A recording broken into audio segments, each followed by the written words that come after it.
Hello everyone, welcome to my channel Mystic Tarot Readings. This reading is for Scorpio Sun, Moon and Rising people. This is a yearly reading for the year 2020. Overall 2020 कैसा गुजरेगा हम इस reading में देखेंगे.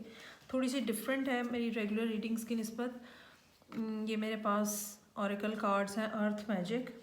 ये cards मैं use करूँगी initially ये देखने के लिए कि क्या थीम्स हैं जो कि 2020 में स्कॉर्पियो के लिए एक्टिव नज़र आ रहे हैं.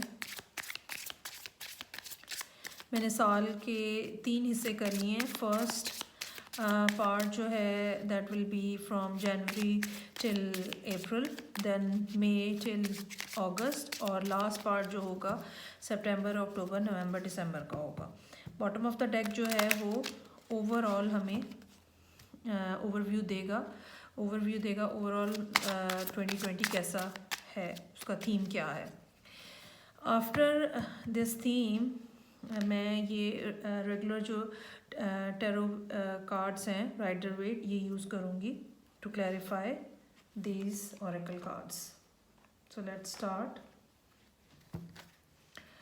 First card will be from January till April for Scorpio Sun, Moon and Rising people.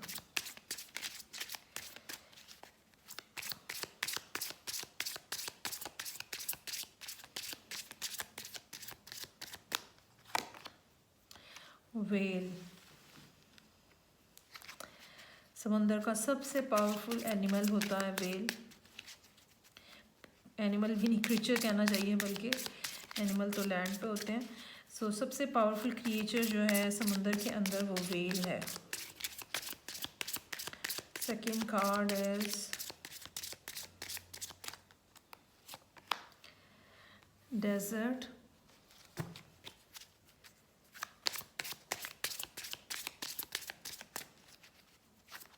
Third card is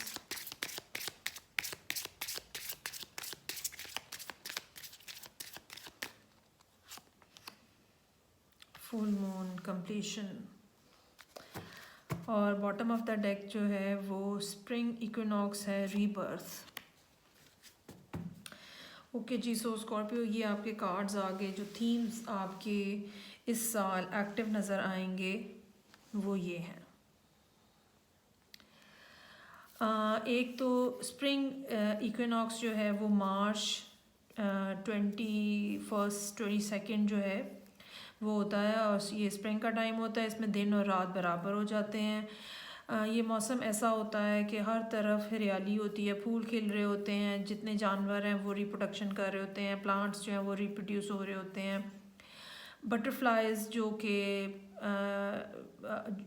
कि जिनकी ज़िंदगी में चेंज और ट्रांसफॉर्मेशन जो है वो उसकी स्टेजेस होती हैं, तो वो बटरफ्लाई बन के इमर्ज हो रही होती हैं, उनकी रीबर्थ हो रही होती है. तो मैं ये कह सकती हूँ कि इस साल स्प्रिंग का टाइम जो है स्कॉर्पियो के लिए वो बहुत इम्पॉर्टेंट है. एक तो स्प्रिंग का टाइम बहुत इम्पॉर्टेंट है. दूसरा मेन थीम जो इस साल का है वो स्कॉर्पियोज़ के लिए रीबर्थ का है. ठीक है. जो कुछ वो पहले कर रहे हैं, जहाँ जहाँ वो पहले से स्टक हैं, वो वहाँ से बाहर आके दोबारा से एक किस्म की जैसे नए सिरे से पैदा हो रहे हैं, रीबर्थ हो रही है उनकी. ओके जी. फर्स्ट कार्ड जो है वो वेल का कार्ड है. जैसे कि मैंने पहले कहा कि वेल जो है वो सबसे स्ट्रॉन्गेस्ट और पावरफुल क्रिएचर है समुंदर के अंदर, सी के अंदर. इसका मैसेज जो है वो ब्रीच का है. अगर आपने कभी वेल को समुंदर में से के पानी में से बाहर निकलते हुए देखा हो तो वो पानी के की एक जो सतह होती है उसको उसमें एक ब्रीच करके उसको फाड़ के बाहर निकल रही होती है, पूरे तरीके से मर्ज होती है और फिर दोबारा अंदर पानी के अंदर जाती है.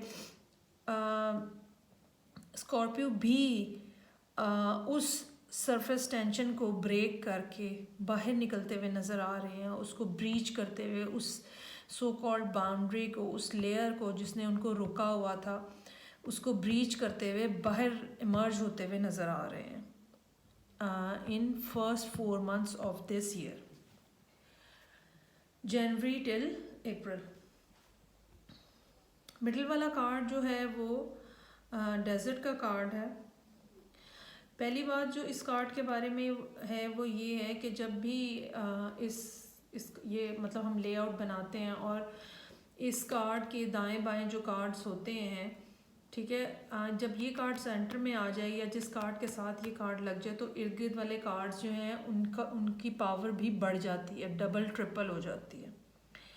तो डेजर्ट का कार्ड जो है ये आपको या स्कॉर्पियोस को ये यहाँ पे ये बता रहा है, मिडिल ईयर में ये बता रहा है कि आप you need to go out, ठीक है, लोगों से हट के चीज़ों के बारे में कॉन्टेम्पलेशन की ज़रूरत है, एक बड़ा विज़न बनाने की ज़रूरत है। जिस तरह डेजर्ट में होता है, जो जिन लोगों का एक्सपीरियंस है, डेजर्ट में हर चीज़ क्लियर नज़र आती है, चाहे दिन हो चाहे रात हो, चाहे धूप चमक रही हो या सनसेट हो चुका हो, तो सितारे साफ नज़र आते हैं। एक ख़ास किस्म का विज़न होता है, ज़मीन बिल्कुल ऐसे स्ट्रेट होती है, आप दूर तलक देख सकते हो। तो आपको भी एक बिगर पिक्चर देखने की ज़रूरत है, ठीक है। और इसी कार्ड के रेफरेंस से ये जो ब्रीच आपने किया है इसका मैग्नीट्यूड भी बड़ा है, इसका भी शायद लोग आपसे एक्सपेक्ट ही नहीं कर रहे थे जहाँ से आपने ब्रीच किया है उस पोजीशन से, और अब आपकी पोजीशन जो है वो डेजर्ट में खड़े उस शख्स की तरह है जिसको हर चीज़ क्लियर कट नज़र आ रही होती है। यही यहाँ पे अप्लाई होगा। और फुल मून कंप्लीशन का जो कार्ड है वो ये बता रहा है कि एक जो स्ट्रगल जो चलती आ रही थी, ठीक है, उसको वो कंप्लीट हो गई है, एंड ऑफ दिस ईयर वो कंप्लीट हो गई है और आप एक फुल मून के ऊपर है। फुल मून पे भी हर चीज़ क्लियर नज़र आती है हमें, ठीक है। एक ख़ास लेवल है जो हम अचीव कर लेते हैं। ओके जी, अब हम स्टार्ट करते हैं क्लैरिफिकेशन। और लगता ये है कि स्कॉर्पियो इस टाइम पे, साल के इस एंड पे, अपने आप को बहुत स्टक और एंग्जाइटी फील कर रहे हैं बहुत ज़्यादा, और शायद उनके लिए रातों को सोना मुश्किल हो गया है।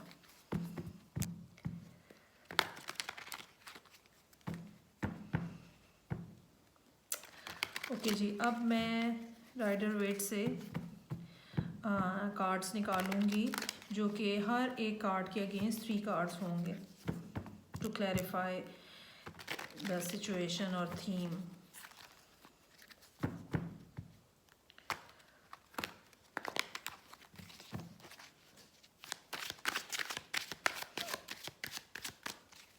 सबसे पहले सॉरी, ओहो कार्ड्स तो बेचारे उछल रहे हैं यहाँ वहाँ।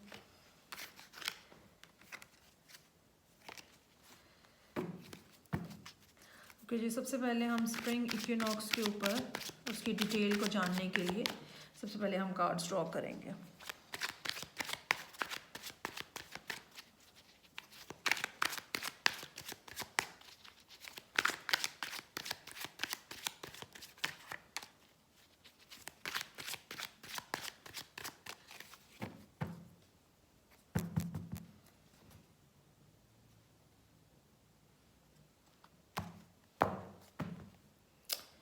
एस ऑफ पेंटिकल्स, साल के शुरू में ही कोई नई ऑफर है। लिब्रास के लिए भी ये कार्ड यहाँ पे आया है, हेरोफेंट और सन। ये कोई शादी की ऑफ़र हो सकती है उन स्कॉर्पियोज़ के लिए जो इंतज़ार में हैं। ये कोई शादी की ऑफ़र हो सकता है स्कॉर्पियोज़ जो हैं वो किसी टॉरस के साथ या लियो के साथ डील कर रहे हो। लेकिन ये भी हो सकता है कि ये तो मतलब हो सकता है कि कार्ड्स जो हैं वो पर्सनालिटी को रिप्रेजेंट करें, लेकिन ये भी होता है कि कार्ड्स अपनी एनर्जीज़ होती हैं। तो अगर मैं एनर्जीज़ को रीड करूँ तो ये समझ आता है कि जो स्कॉर्पियो हैं उनको कोई शादी की टाइप की कोई ऑफ़र हो रही है, एक ट्रेडिशनल रिलेशनशिप की ऑफ़र हो रही है और वो रिलेशनशिप जो है वो उनके लिए बहुत खुशी का बायस है। ट्रू हैप्पीनेस है उस रिलेशनशिप में, very solid and grounded offer this is. Okay ji, अब हम फर्दर क्लैरिफाई करते हैं वेल को।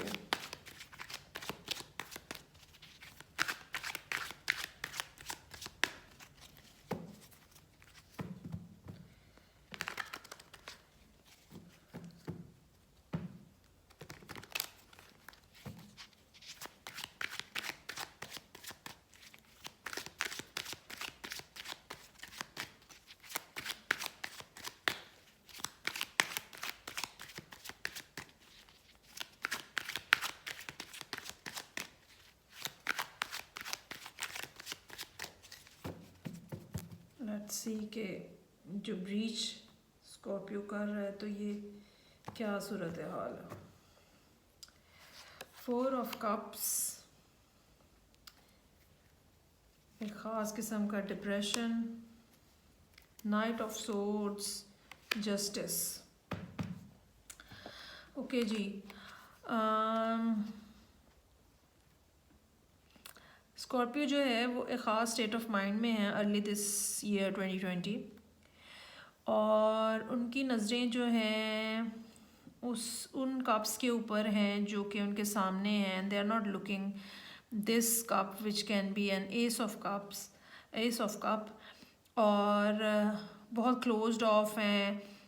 ये कार्ड अमूमन जब आता है तो सूरत हाल इस तरह की होती है कि आप स्टबन होते हो और आप कहते हो कि नहीं, मुझे वही चाहिए जो मैंने सोचा है, मुझे ऐसा ही चाहिए। या ये भी हो सकता है कि ये क्यों हुआ, पास्ट प्रेजेंट फ्यूचर में आप पास्ट की जो सिचुएशन होती है उसी में आप गुम होते हो और उसी की बेस के ऊपर आप फ्यूचर डिसाइड कर रहे होते हो सकता है कि कोई एयर साइन जो है लिब्रा, जैसे फॉर एग्जांपल उसके साथ आप डील करें, और ये भी हो सकता है कि ये कोई लीगल मैटर्स जो हैं उनमें से उनसे आप मतलब वो ऐसा मौका आ गया कि उन लीगल मैटर्स को अब आप मज़ीद डिले नहीं कर सकते हो और अब आपको उनको डील करना है। तेज़ी से चीज़ें जो हैं वो तेज़ी से बढ़ती हुई नज़र आ रही हैं, तेज़ी से आगे जाते हुए आप नज़र आ रहे हो, और अपने आप को एग्रेशन से आपने बचाना है और लॉजिकल डिसीजन लेने हैं। ऑल दो के नाइट ऑफ सोर्ड्स जो है वो हाइपर हो जाता है। ओके जी, जस्टिस का कार्ड जो है वो बैलेंस इक्विलिब्रियम की बात करता है। जस्टिस का कार्ड जो है वो कार्मा की बात करता है। अगर आपने अपने पिछले सालों में लोगों के साथ पॉजिटिव बिहेवियर था, फेयरनेस थी, ऑनेस्टी थी, तो अभी भी आपके साथ आपके हक में फ़ैसला होगा। अगर आपने ऑनेस्टी की है तो definitely you will have to see the karma of that as well. Okay जी, सो स्कॉर्पियो, अब हम देखते हैं कि विजन क्वेस्ट का कार्ड जो है डेजर्ट का, उसकी क्या क्लैरिफिकेशन आती है।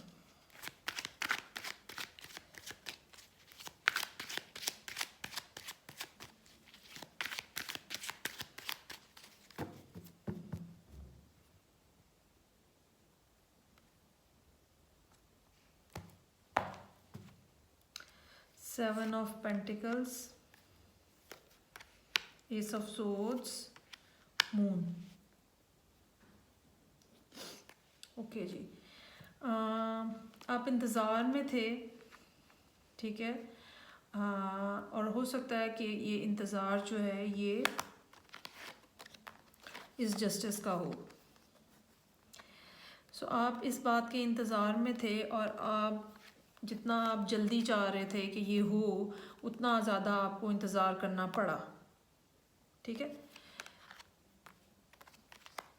और ये second part of the year जो है ये वो सब चीज़ें जो छुपी हुई हैं, ठीक है, अनक्लियर हैं, जिसके बारे में डाउट है, जिसके बारे में फ़ियर है, उसके बारे में क्लैरिटी ले आएँ। ये जो इंतज़ार आप कर रहे थे जिस चीज़ के बारे में, वो बिलाखिर उसके बारे में इंफॉर्मेशन आ जाए और क्लैरिटी हो जाए इन सब फीलिंग्स के बारे में जो कि मून के साथ एसोसिएटेड है। ये कुछ हिडन भी हो सकता है, ठीक है, जो कि आपके सामने आ जाए। फियर्स होते हैं जो कि क्लियर हो जाते हैं, ठीक है। ओके जी। सो आपको ज़रूरत है कि आप अपने विजन को ब्रॉडन अप करें और सब्र और सुकून के साथ इस टाइम का इंतज़ार करें जब चीज़ें आपके लिए क्लियर हो जाएंगी। जब कारमा जो है वो आपके लिए फुलफ़िल हो जाएगा तो तभी आप आगे बढ़ सकेंगे। ओके जी। थर्ड कार्ड जो है वो फुल मून का है। लेट्स सी कि इसकी क्या क्लैरिफिकेशन आती है।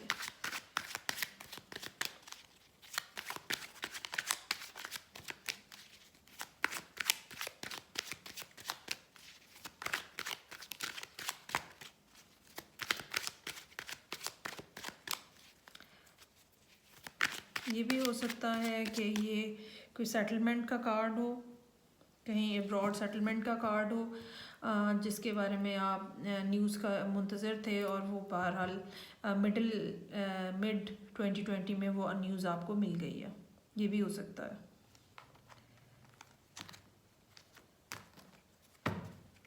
ओके जी। 10 of cups, lovers, 3 of cups. कोई जेमिनाई है जो कि सीन में नज़र आ रहा है, जैसे यहाँ लिब्रा हो सकता है, यहाँ जेमिनाई भी हो सकता है। लेकिन एंड ऑफ दिस ईयर जो है वो, सॉरी, एंड ऑफ 2020 जो है वो हैप्पी नोट्स के ऊपर ख़त्म हो रहा है। 10 ऑफ कप्स का कार्ड जो है वो complete family bliss, happiness, rainbow है, बच्चे हैं, घर है, फैमिली है। लवर्स का कार्ड जो है ये चॉइस बताता है कि आपने ये चूज़ कर लिया है अपने लिए और now you are celebrating with 3 of cups. और ये जो यहाँ पे एक डेड सी फीलिंग के साथ स्टार्ट हुआ था, तो वो एंड ऑफ द ईयर जो है वो एक हैप्पी मोमेंट के ऊपर ख़त्म हो रहा है। ओके स्कॉर्पियो, ये आपकी रीडिंग थी फॉर 2020, एक general overview with the themes and all the clarifications. मैं जनवरी की रीडिंग के साथ आपसे फिर मिलूँगी जल्दी।